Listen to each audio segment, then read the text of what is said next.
The Boy in the Striped Pajamas, written by John Boyne. Chapter 2 Chapter 2 The New House. When he first saw their new house, Bruno's eyes opened wide. His mouth made the shape of an O, and his arms stretched out at his sides once again. Everything about it seemed to be the exact opposite of their old home, and he couldn't believe that they were really going to live there. The house in Berlin had stood on a quiet street, and alongside it were a handful of other big houses like his own, and it was always nice to look at them, because they were almost the same as his house, but not quite, and other boys lived in them who he played with, if they were friends, or steered clear of, if they were trouble.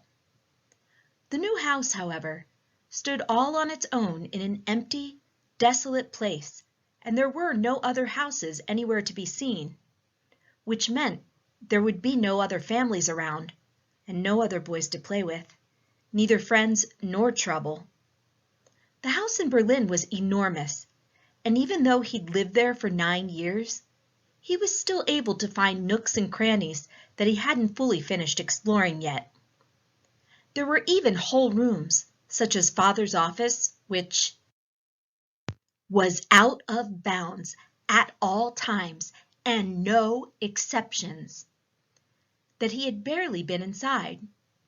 However, the new house had only 3 floors, a top floor where all 3 bedrooms were, and only 1 bathroom, a ground floor with a kitchen, a dining room, and a new office for Father, which, he presumed, had the same restrictions as the old one, and a basement where the servants slept. All around the house in Berlin were other streets of large houses, and when you walked towards the center of town, there were always people strolling along and stopping to chat to each other, or rushing around and saying they had no time to stop, not today, not when they had 101 things to do. There were shops with bright storefronts and fruit and vegetable stalls with big trays piled high with cabbages, carrots, cauliflowers, and corn. Some were overspilling with leeks and mushrooms, turnips and sprouts, others with lettuce and green beans, courgettes and parsnips. Sometimes he liked to stand in front of these stalls and close his eyes and breathe in their aromas, feeling his head grow dizzy with the mixed sense of sweetness and life. But there were no other streets around the new house, no one strolling along or rushing around, and definitely no shops or fruit and vegetable stalls. When he closed his eyes, everything around him just felt empty and cold, as if he was in the loneliest place in the world, the middle of nowhere. In Berlin, there had been tables set out on the street, and sometimes when he walked home from school with Carl, Daniel, and Martin, there would be men and women sitting at them, drinking frothy drinks and laughing loudly. The people who sat at these tables must be very funny people, he always thought, because it didn't matter what they said. Somebody always laughed. But there was something about the new house that made Bruno think that no one ever laughed there, that there was nothing to laugh at, and nothing to be happy about. "I think this was a bad idea," said Bruno a few hours after they arrived, while Maria was unpacking his suitcases upstairs. Maria wasn't the only maid at the new house either. There were 3 others who were quite skinny, and only ever spoke to each other in whispering voices.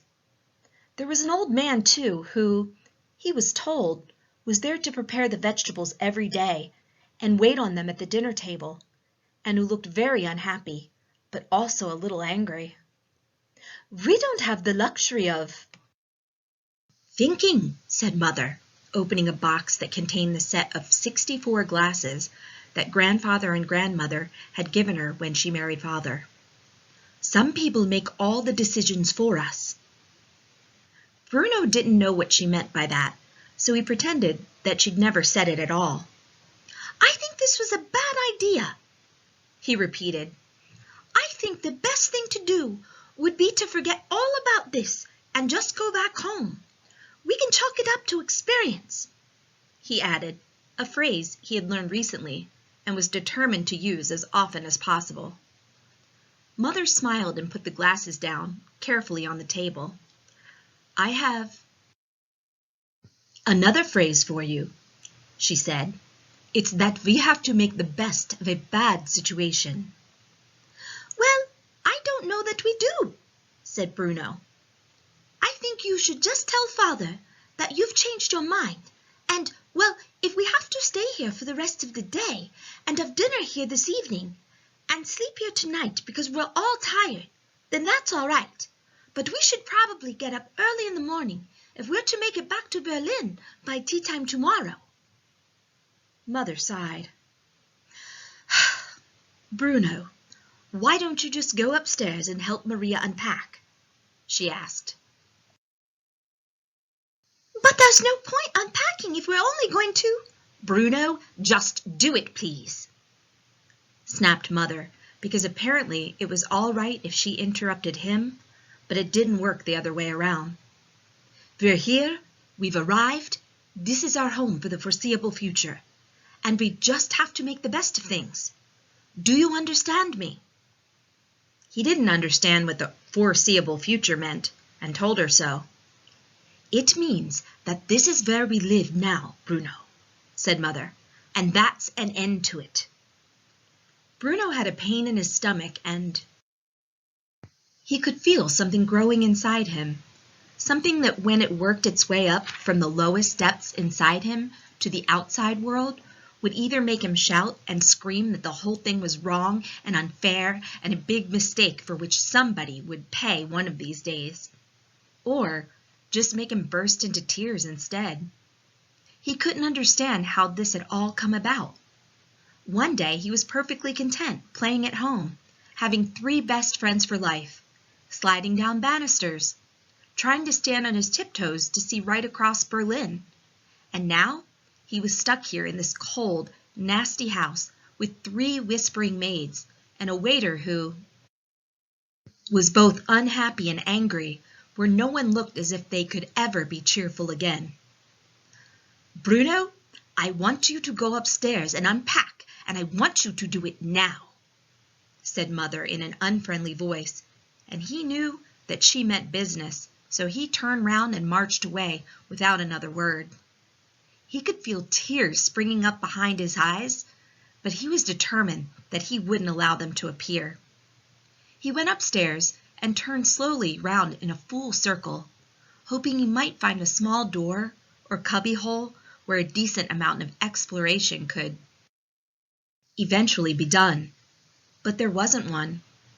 On his floor, there were just 4 doors, 2 on either side, facing each other. A door into his room, a door into Gretel's room, a door into Mother and Father's room, and a door into the bathroom. This isn't home, and it never will be, he muttered under his breath as he went through his own door to find all his clothes scattered on the bed, and the boxes of toys and books not even unpacked yet. It was obvious that Maria did not have her priorities right. Mother sent me to help, he said quietly, and Maria nodded and pointed towards a big bag that contained all his socks and vests and underpants. If you sort that lot out, you could put them in the chest of drawers over there, she said, pointing towards an ugly chest that stood across the room beside a mirror that was covered in dust. Bruno sighed and opened the bag. It was full to the brim with his underwear, and he wanted nothing more than to crawl inside it and hope that when he climbed out again, he'd have woken up and be back home again. What do you think of all this, Maria? He asked after a long silence, because he had always liked Maria and felt as if she was one of the family, even though Father said she was just a maid and overpaid at that. All what? She asked. This, he said, as if it was the most obvious thing in the world. Coming to a place like this, don't you think we've made a big mistake? "That's not for me to say, Master Bruno," said Maria. "Your mother has explained to you about your father's job and—" "Oh, I'm tired of hearing about father's job," said Bruno, interrupting her. "That's all we ever hear about. If you ask me, father's job this and father's job that. Well, if father's job means that we have to move away from our house and the sliding banister and my 3 best friends for life, then I think father should think twice about his job. Don't you?" Just at that moment, there was a creak outside in the hallway, and Bruno looked up to see the door of Mother and Father's room opening slightly.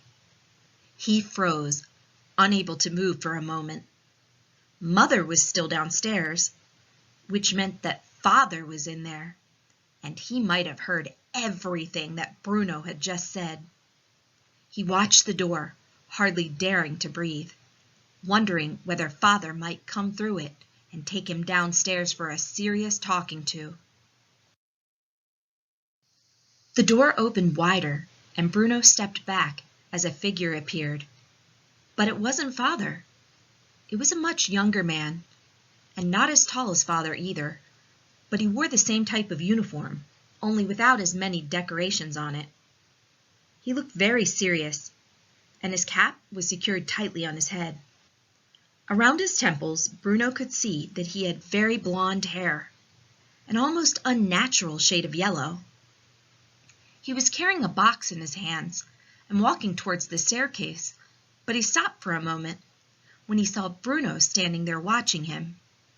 He looked the boy up and down as if he had never seen a child before and wasn't quite sure what he was supposed to do with one: eat it, ignore it, or kick it down the stairs. Instead, he gave Bruno a quick nod and continued on his way. "Who was that?" asked Bruno. The young man had seemed so serious and busy that he assumed he must be someone very important.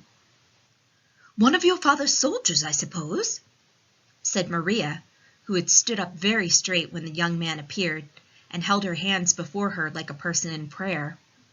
She had stared down at the ground rather than at his face, as if she was afraid she might be turned to stone if she looked directly at him. She only relaxed when he had gone. "We'll get to know them in time." "I don't think I like him," said Bruno. "He was too serious." "Your father is very serious too," said Maria. "Yes, but he's father," explained Bruno. "Fathers are supposed to be serious.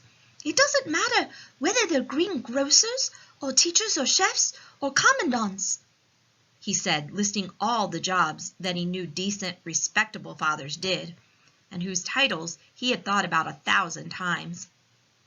"And I don't think that man looked like a father, although he was very serious, that's for sure." "Well, they have very serious jobs," said Maria with a sigh. "Or so they think, anyway. But if I was you, I'd steer clear of the soldiers." "I don't see what else there is to do other than that," said Bruno sadly. "I don't even think there's going to be anyone to play with other than Gretel. And what fun is that, after all? She's a hopeless case."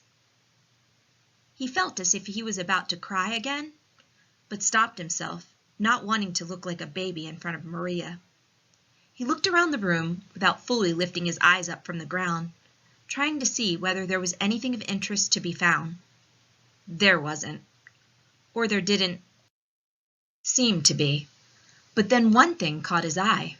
Over in the corner of the room, opposite the door, there was a window in the ceiling that stretched down into the wall, a little like the one on the top floor of the house in Berlin, only not so high. Bruno looked at it and thought that he might be able to see out without even having to stand on his tiptoes. He walked slowly towards it, hoping that from here he might be able to see all the way back to Berlin, and his house, and the streets around it, and the tables where the people sat and drank their frothy drinks and told each other hilarious stories. He walked slowly because he didn't want to be disappointed, but it was just a small boy's room, and there was only so far he could walk before he arrived at the window. He put his face to the glass and saw what was out there, and this time, when his eyes opened wide and his mouth made the shape of an O, his hands stayed by his sides because something made him feel very cold and unsafe.